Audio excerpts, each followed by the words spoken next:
سامعین کرام، آج اس عنوان پر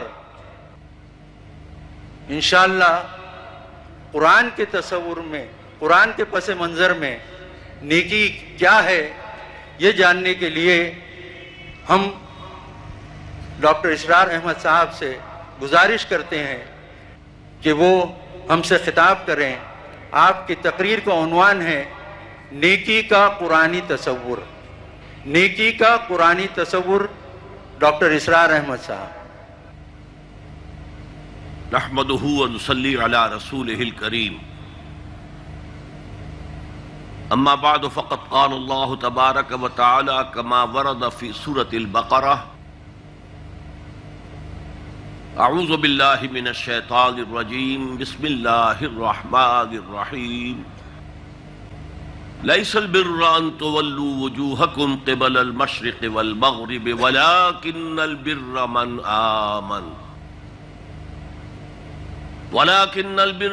آمن بالله واليوم الآخر والملائكة والكتاب والنبيين وآتى المال على حبه ذوي القربى واليتامى والمساكين وابن السبيل والصائلين وفي الرقاب وأقام الصلاة وآتى الزكاة والموفون بعهدهم إذا عاهدوا والصابرين في البأساء والضراء وحين البأس أولئك الذين صدقوا وأولئك هم المتقون۔ صدق الله العظيم۔ اللهم ربنا اجعلنا منهم، اللهم ربنا اجعلنا منهم، اللهم ربنا اجعلنا منهم۔ رب اشرح لي صدري ويسر لي امري واحلل عقدة من لساني يفقهوا قولي۔ اللهم ربنا الهمنا رشدنا واعذنا من شرور انفسنا، اللهم ارنا الحق حقا وارزقنا اتباعه وارنا الباطل باطلا وارزقنا اجتنابه، اللهم وفقنا لما تحب وترضى وتقبل منا فإنك خير المتقبلين، آمین یا رب العالمین۔ سورۃ البقرہ کی آیت نمبر 177 قرآن حکیم کی طویل آیات میں سے ہے۔ سورۃ العصر قرآن حکیم کی مختصر ترین صورتوں میں سے ہے۔ اس حوالے سے میں آج آپ کے سامنے ایک بنیادی حقیقت رکھنا چاہتا ہوں جس کی طرف شاید کہ اس سے پہلے توجہ نہ ہوئی ہو۔ قرآن کا یونٹ ہے آیت۔ آیت چھوٹی بھی ہے، بڑی بھی ہے۔ آیت والعصر بھی ہے جو مکمل جملہ نہیں ہے، آیت مکمل جملہ بھی ہے، ان الانسان لفی خسر۔ آیت 10 جملوں پر مشتمل بھی ہے جیسے آیت الکرسی۔ یہ کس نے تعین کیا؟ یہ کسی نحوی نے، کسی ادیب نے، کسی منطقی نے یہ طے نہیں کیا ہے۔ یہ ساری چیزیں موقوف ہیں محمد الرسول اللہ صلی اللہ علیہ وسلم کے بتانے پر۔ اصطلاح میں کہتے ہیں یہ امور توقیفی ہیں، موقوف علیہ ہے حضور کے بتانے پر۔ آیت کے ترجمہ ہم کر بیٹھتے ہیں، کبھی ہم انگریزی لفظ یوز کرتے ہیں، انگریزی میں گفتگو کرتے ہوئے ورس۔ یہ صحیح نہیں ہے، ورس کا تعلق شاعری سے ہے۔ آیت جملہ بھی نہیں ہے، جیسا کہ میں نے عرض کیا حروف مقطعات پر بھی مشتمل ہے۔ حامیم آیت ہو گئی، اگرچہ اس کا مفہوم کسی کو معلوم نہیں۔ آیت کے معنی ہے نشانی۔ قرآن کی ہر آیت اللہ کے علم اور حکمت کی نشانی ہے۔ اس اعتبار سے ہمیں ترجموں میں بھی لفظ آیت کو ریٹین کرنا چاہیے. اس کا نہ کوئی ترجمہ اردو میں ممکن ہے نہ انگریزی. آیتوں سے مل کر سورتیں بنتی ہیں. آیتوں کی طرح سورتیں بھی چھوٹی بھی ہیں بڑی بھی ہیں. ایک انتہا پر وہ 3 سورتیں، سورۃ العصر، سورۃ الکوثر، سورۃ النصر، 3 آیات. دوسری انتہا پر سورۃ البقرہ 267 آیات. یہ بھی امور توقیفیہ میں ہے. اس کا کسی منطق کے اصول سے، کسی معانی اور بیان کے اصول سے، کسی نحو یا صرف کے اصول سے کوئی تعلق نہیں. جہاں تک آیات کی تعداد کا تعلق ہے، کل قرآن مجید کی آیات کتنی ہے اس میں اختلاف ہے. 6,500 کے لگ بھگ آیات ہیں، کم و بیش. اور اس فرق کا ایک سب سے بڑا سبب یہ ہے کہ اس میں اختلاف ہے کہ ہر سورت سے پہلے سوائے ایک سورت توبہ کے آیت بسم اللہ جو لکھی ہوئی ہے اسے کاؤنٹ کیا جائے یا نہ کیا جائے. اگر کاؤنٹ کریں گے تو 113 کا عدد بڑھ جائے گا، نہیں کریں گے تو 113 کم ہو جائے گا. لہذا آیات کی تعداد جو ہے وہ متفق علیہ نہیں ہے قرآن مجید کی. سورتوں کی تعداد متفق علیہ ہے 114. اب سورت کا ترجمہ بھی چیپٹر کرنا غلط ہے. سورت چیپٹر نہیں ہے. اس کے لیے بھی کوئی لفظ کسی دوسری زبان کا اس کی صحیح ترجمانی نہیں کر سکتا. ہمیں ریٹین کرنا پڑے گا سورہ. سورہ انگریزی میں ہم اس کو عام کریں، خود بخود یہ چیز جو ہے لوگوں کے اندر مقبول ہو جائے گی، معروف ہو جائے گی. سور عربی میں کہتے ہیں فصیل کو. سورت معانی کا ایک شہر ہے، معانی کا، ہدایت کا، علم کا، معرفت کا شہر، جس کے گردا گرد ایک فصیل ہے.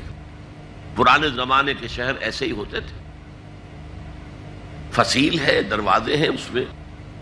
پھر شہر کے اندر کہیں مارکیٹ پلیس ہے، کہیں کوئی عبادت گاہ ہے، کہیں کوئی اور شے ہے، رہائش گاہیں ہیں.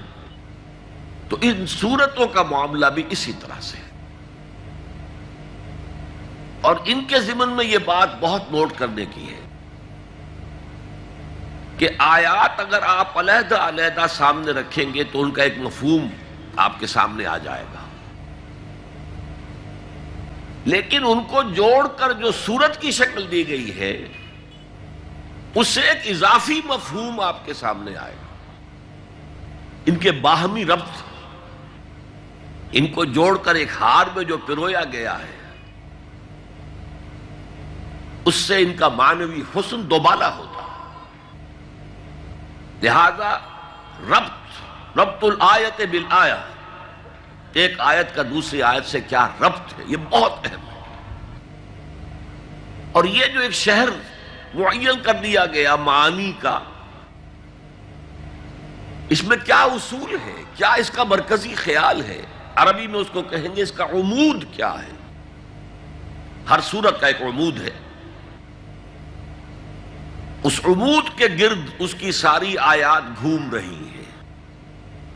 لہذا جب تک کسی سورت کا عمود سمجھ میں نہ آ جائے، یہ تھرڈ ڈائمنشن ہو رہی ہے. اب پہلے یہ کہ ہر آیت کا مفہوم معین ہو، دوسرے آیات کے باہمی ربط سے مفہوم معین ہو، تیسرے یہ کہ ایک سورت کے عمود کے اعتبار سے ایک مفہوم معین ہو کہ ان آیات کا کیا مفہوم. یہ تدبر قرآن کے چند اصول ہیں جو میں نے آپ کے سامنے رکھے. اب ہم اس آیت کا، طویل آیت کا ایک رواں ترجمہ آپ نے سن بھی لیا ہے، مجھ سے بھی سماعت فرما لیجئے. لیس البر ان تولوا وجوہکم قبل المشرق والمغرب. نیکی یہی نہیں ہے کہ تم اپنے چہرے مشرق اور مغرب کی طرف کر لو. پہلے آپ نے سنا ہے نیکی یہ نہیں ہے، نہیں، اس سے مفہوم نہیں ادا ہوتا. کل نیکی یہی نہیں ہے، تمام نیکی یہی نہیں ہے. ولیکن البر، اور حقیقی نیکی اس کی ہے من آمن باللہ والیوم الآخر والملائکۃ والکتاب والنبیین،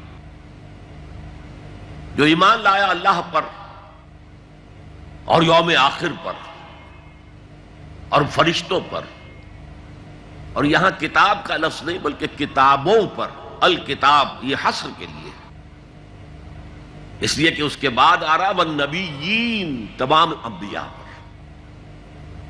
تو تمام انبیاء پر ایمان ضروری ہے، تو جتنی کتابیں دی گئی ہیں انبیاء کو ان سب پر بھی ایمان ضروری ہے۔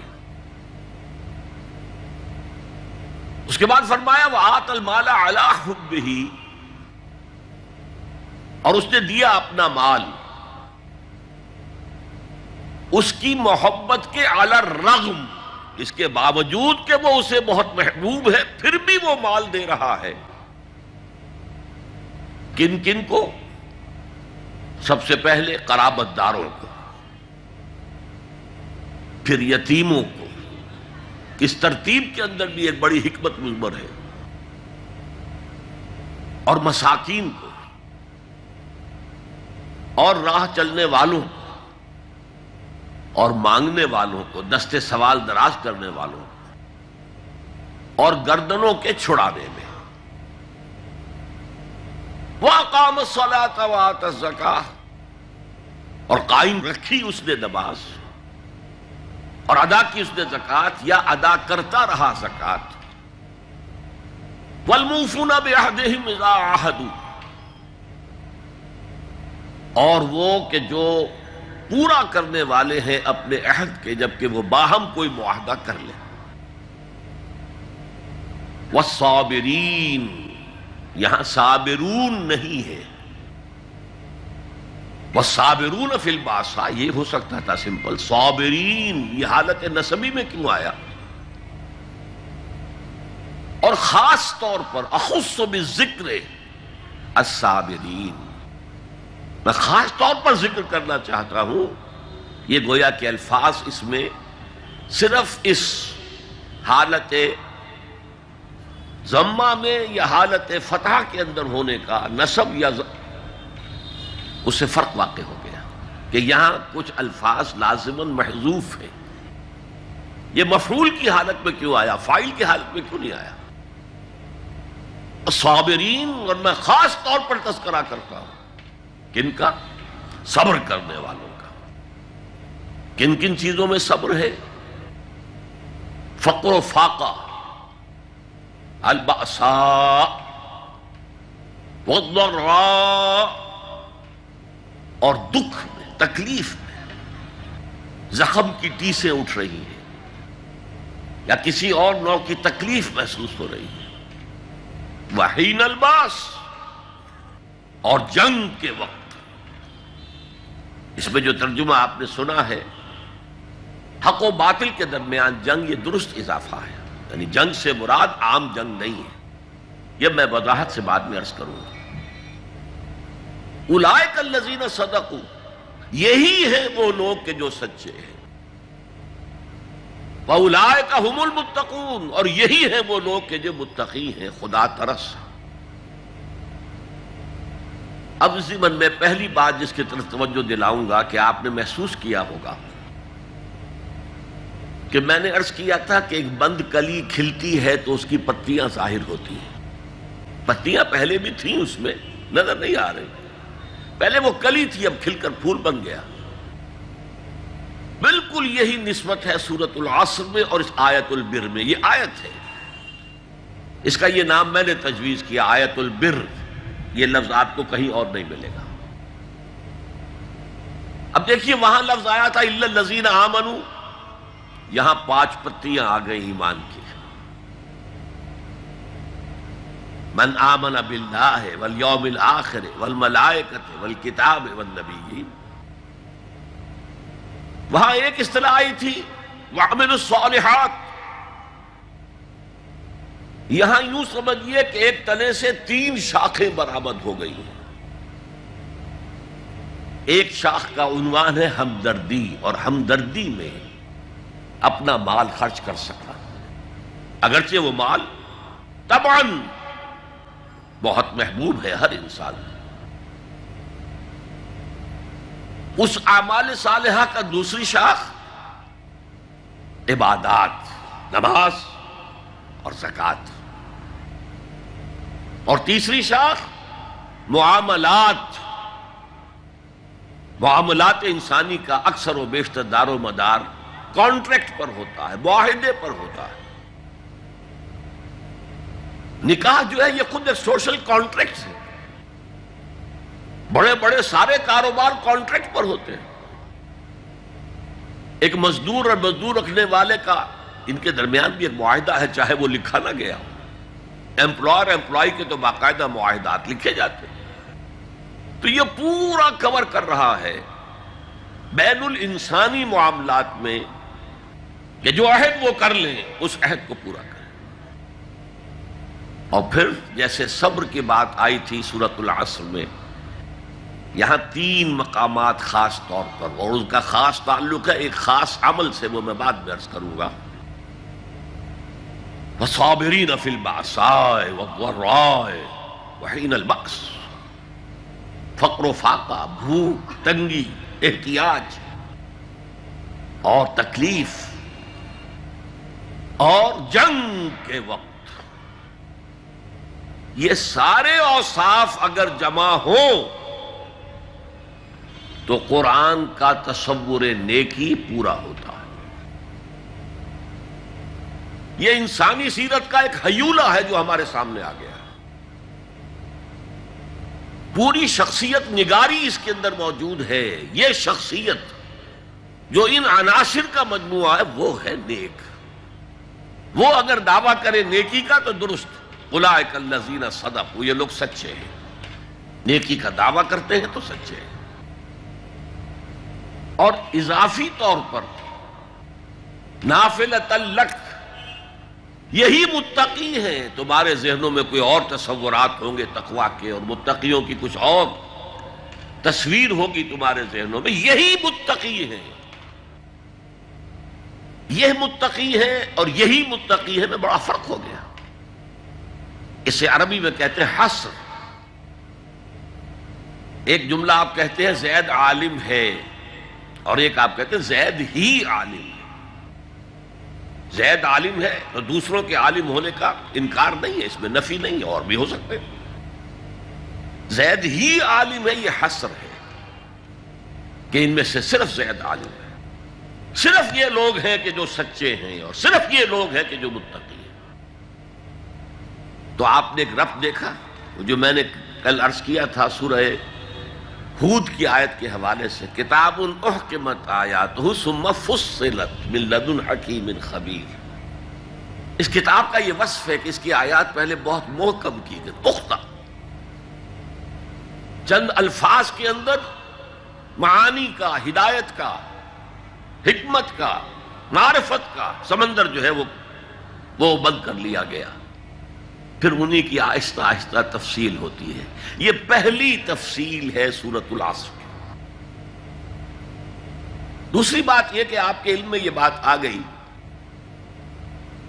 کہ اس آیت میں خاص قسم کے تصور نیکی کی نفی کی گئی. لیس البر ان تولوا وجوہکم قبل المشرق والمغرب، اور اس کی نفی کے حوالے سے پھر نیکی کا جامع تصور پیش کیا گیا. واقعہ یہ ہے کہ اس پر ایک مکمل کتاب قرآنی اخلاقیات، اس پر ایک مکمل کتاب لکھی جا سکتی ہے. اس کو سمجھنے کے لیے اس پس منظر کو ایک بات سے پہلے ذہن میں بٹھا لیجئے. انسانوں میں نیکی کے بڑے مختلف بلکہ متضاد تصورات جو ہیں وہ پائے جاتے ہیں. پہلی بات تو بڑی اہم یہ ہے کہ برے سے برا آدمی بھی نیکی کے کسی نہ کسی کام کو سر انجام دے کر اپنے ضمیر کو مطمئن کرتا ہے. میں ڈاکہ تو ڈالتا ہوں لیکن بیواؤں اور غریبوں کی مدد بھی تو کرتا ہوں اپنے علاقے کے. میں فلاں کام تو کرتا ہوں لیکن فلاں مزار پر جا کر میں نے چادر بھی تو چڑھائی ہے، وہاں دیگ بھی تو پیش کی ہے. اس کی وجہ کیا ہے؟ ابھی جس چیز کا ذکر ہو رہا تھا ضمیر، کانشنس، یہ انسان کی باطنی شخصیت کا ایک بہت اہم جز ہے۔ ضمیر کا لفظ اس معنی میں قرآن میں نہیں آیا، لیکن قرآنی اصطلاح ہے نفس لوامہ، وہ نفس جو اندر سے ملامت کرتا ہے، دیکھو تم نے جھوٹ بولا، تمہیں جھوٹ نہیں بولنا چاہیے تھا، کسی اور نے ملامت کی یا نہیں کی، تمہارے اندر کوئی شے ہے جو ملامت کر رہی ہے، دیکھو تم نے فلاں شخص کا دل توڑ دیا، یہ اچھا کام نہیں کیا۔ یہ ہے لوامہ، جس کی قسم کھائی گئی، لا اقسم بیوم القیامت ولا اقسم بالنفس اللوامہ۔ یہ نفس لوامہ ہر انسان میں ہے، اور جیسے ہمارے اس ظاہری وجود کے تقاضے ہیں، بھوک لگتی ہے، پیاس لگتی ہے، اسے کپڑے کی ضرورت ہے موسمی اثرات سے بچاؤ کے لیے، یہ جو مانوی شخصیت ہماری اندر ہے یہ بھی کچھ ڈیمانڈ کرتی ہے، اور انسان اپنے آپ کو مطمئن کرتا ہے، ریشنلائز کرتا ہے، ٹھیک ہے یہ تو خرابیاں ہیں، لیکن میں نے یہ کام بھی تو آخر کیے ہیں نا۔ یہ انسان کی ایک لازمی ضرورت ہے، اپنے ضمیر کو مطمئن کرنا۔ اب دیکھیے ہمارے ہاں کے مختلف طبقات میں مختلف تصورات ہیں نیکی کے جو رائج ہیں۔ ہمارے ہاں ایک مذہبی طبقہ ہے جس کے نزدیک اصل اہمیت ریچولز کی ہے، عبادات کی ہے، رسومات کی ہے۔ معاملات میں وہ دھوکہ دے رہے ہیں، سودا کر کے پھر گئے، ان کے دلوں میں نرمی نہیں ہے، سائلوں کو دھتکارتے ہیں، لیکن ایک اعتبار سے بہت نیک ہے، سودی کاروبار کرتے ہیں۔ ٹھیک ہے بھائی، میں سودی کاروبار تو کرتا ہوں، میں نے مسجد میں تو بنوائی ہے، میں نے مسجد میں جھاڑ بھی تو لگوا دیا ہے، میں نے مسجد میں قالین بھی تو بچھوایا ہے۔ تو نیکی کا ایک تصور یہ ہے ہمارے یہاں۔ اس کے بالکل برعکس ایک تصور ہے جدید تعلیم یافتہ طبقات کا تصور۔ آپ نے بارہا سنا ہوگا گفتگو، بھائی اصل نیکی یہ ہے کہ کوئی کسی کو دھوکہ نہ دے، جھوٹ نہ بولے، وعدہ پورا کرے، اپنا فرض صحیح طور سے ادا کرے، کہیں ملازم ہے تو اپنے فرائض صحیح طور سے ادا کرے۔ باقی رہ گئی نماز روزہ، یہ تو انفرادی باتیں ہیں، یہ کوئی کرتا ہے تو اپنے لیے، نہیں کرتا ہے تو کوئی بات نہیں۔ یہ دونوں ایک دوسرے کے بالکل برعکس تصورات ہیں، اور یہ ہمارے معاشرے میں جدید تعلیم یافتہ طبقات کا تصور نیکی اور ہمارے قدیم علماء اور ان کے زیر اثر جو عوام ہیں ان کے تصور نیکی میں یہ زمین و آسمان کا فرق ہے۔ آپ کو معلوم ہے کہ اپنی جسم فروش عورتیں جو ہیں وہ بھی نیکی کا کوئی نہ کوئی کام کرتی ہیں۔ آپ دیکھیں گے محرم میں سیاہ کپڑے پہن کے جلوس کے آگے آگے جا رہی ہیں، سبیلیں لگا رہی ہیں، مختلف مزاروں میں جب عرس ہوتا ہے وہاں جاتی ہیں، دھمال کھیلتی ہیں، وہی سیاہ کپڑے پہن کے، وہ بھی اپنے آپ کو مطمئن کرتے ہیں۔ مشہور ہے ایک واقعہ شہنشاہ عالمگیر اورنگزیب کا، اس نے دلی میں گانے بجانے پر پابندی لگا دی۔ اب ظاہر بات ہے جن کا یہ پیشہ تھا ان کا دھندا ختم تو آمدنی ختم، لاکھ کوششیں کی لیکن اورنگزیب ٹس سے بس نہیں ہوا۔ تو انہوں نے ایک عجیب ترکیب کی،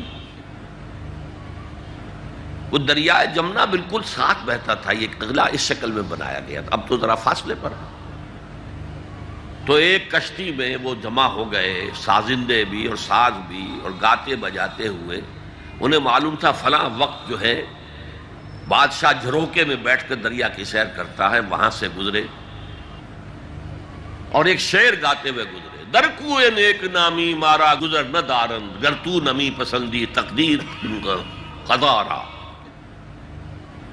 در کوئے نیک نامی، یہ نیکی جو ہے اس کے کوچے میں ہمارا گزر ہی نہیں ہے۔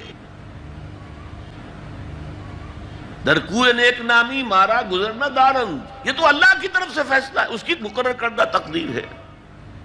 گر تو نمی پسندی تغییر کل قضارا، اگر تجھے پسند نہیں ہے تو تقدیر بدل دے۔ تو بادشاہ ہنس پڑا اور اس نے کہا کہ ٹھیک ہے بھائی، گانے بجانے کی حد تک تمہیں اجازت ہے۔ تو ہر ایک طبقے کا اپنا ایک تصور ہے نیکی کا۔ جیسے میں نے پہلے عرض کیا، بڑے بڑے ڈاکو جو ہیں وہ اپنے علاقے کے بیواؤں یتیموں کی سرپرستی کرتے ہیں، ویسے نہایت درندگی، سفاکی، انسانی جان کی کوئی حیثیت ہی نہیں۔ تو نیکی اصل میں کس شے کا نام ہے، کون سی چڑیا کا نام ہے، نیکی حقیقت میں کیا ہے، وہ ہے اس آیت کا مضمون۔ میں مثال دیا کرتا ہوں، ایک عام قصہ ہے کہ کسی گاؤں میں پہلی مرتبہ ہاتھی آیا۔ اب وہاں نابینا لوگ جو تھے انہیں بھی پتہ چلا ایک عجیب جانور آیا ہے۔ وہ آئے اور کسی نے اس کی ٹانگ کو ٹٹولا، اس نے کہا ہاتھی ایک ستون کے مانند ہے۔ کسی کا اس کے کان کے اوپر ہاتھ پڑا، اس نے کہا چھاج کے مانند ہے وہ۔ کسی نے پیٹ کو ٹٹولا، بہت بڑا ڈھول ہے وہ۔ بالکل یہی معاملہ ہے نیکی کے تصور کے بارے میں۔ اڑائے کچھ ورق لالے نے، کچھ نرگس نے، کچھ گل نے، چمن میں ہر طرف بکھری ہوئی ہے داستان میری۔ کسی نے نیکی کا ایک حصہ لے لیا، کسی نے دوسرا لے لیا، کسی نے تیسرا لے لیا۔ وہ مکمل سراپا نیکی، حقیقی نیکی کس میں ہے، یہ ہے اس آیت کا مضمون۔